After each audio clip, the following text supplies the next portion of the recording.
दोस्तों एनपीसीआई का बहुत बड़ा अपडेट्स निकल करके आ रहा है, जिसके बारे में आपको, अगर आप एईपीएस यूज करते हैं तो आपको इसके बारे में पता चल ही चुका होगा। एनपीसीआई को इसका फैसला लेने के पीछे बहुत बड़ा कारण भी है। बहुत से लोग दूसरा का आईडी अवैध रूप से अपने मोबाइल फोन में लॉगिन करके इसका गलत यूज किया करते थे और बहुत से ऐसे शिकायत दर्ज हुआ जिसमें अनेकों लोग पकड़े गए हैं और इसका नुकसान सीधा एईपीएस कंपनी को झेलना पड़ता है। जिस भी कंपनी का ज्यादातर यूजर है उस कंपनी को ज्यादा नुकसान झेलना पड़ता था और इसी को देखते हुए एनपीसीआई ने डेली वेरिफिकेशन का नियम लगाया हुआ था, जिसमें आपको सुबह सुबह अपना फिंगर लगा करके इसे अनलॉक कर लेने पर आप दिन भर किसी से भी एईपीएस यूज करवा सकते थे। लेकिन अब ऐसा नहीं है। डेली वेरिफिकेशन में था कि सुबह अगर आप अपना फिंगर लगा चुके हैं तो आप किसी से भी, अपना स्टाफ से भी पूरे दिन अपने शॉप पे काम करवा सकते थे। लेकिन अब ऐसा नहीं है। अब इसमें थोड़ा सा और भी चेंजिंग कर दिया गया है। अगर आप एईपीएस यूज करते हैं तो आपको पता चल ही गया होगा कि पर ट्रांजेक्शन पर आपको यानी कि एजेंट का फिंगर खोजता है। उसमें अगर आप एजेंट का फिंगर लगाएंगे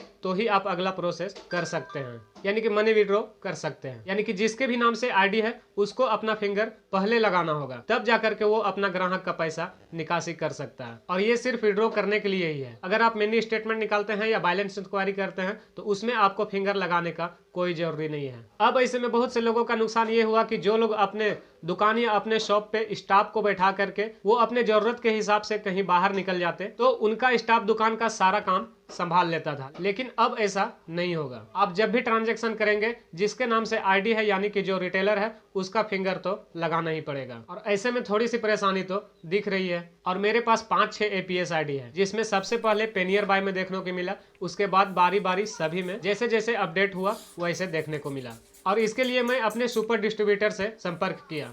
उसमें मैं उनसे पूछा कि अगर मैं अपना आईडी में अपने स्टाफ का फिंगर ऐड करना चाहूं तो क्या हो सकता है। तो उनका रिप्लाई नो आया।